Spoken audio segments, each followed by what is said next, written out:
Cricket में वैसे तो आउट करने के तरीके से हम सब परिचित हैं।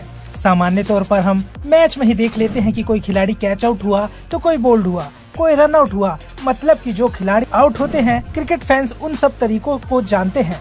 लेकिन श्रीलंका और बांग्लादेश के मैच में तो एक नया तरीका भी फैंस को दिखा, जिसके बाद इस नियम की चर्चा तेजी से हो गई। आपको बताते हैं वो आउट होने का नियम और कारण क्या था। बांग्लादेश के खिलाफ मैथ्यूज जैसे ही क्रीज पर आते हैं, उनके हेलमेट में कुछ दिक्कत हो जाती है। वो ड्रेसिंग रूम की तरफ इशारा करते हैं नए हेलमेट के लिए।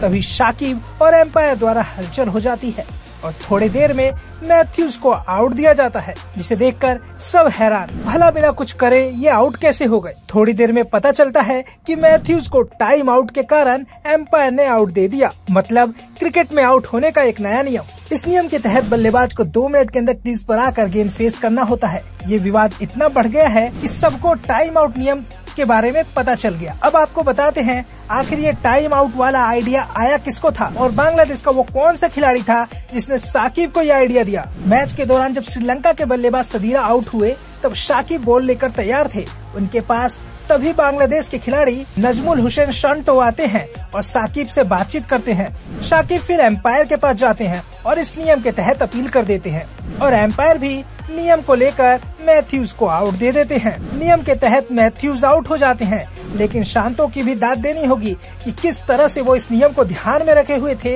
एक तरफ मैथ्यूज से सावधानी हटी और दूसरी तरफ दुर्घटना घटी। लेकिन इस डिसीजन के बाद आलोचनाओं का सिलसिला भी लगातार दिख रहा है, क्योंकि बल्लेबाज ने देरी जानबूझकर नहीं की थी।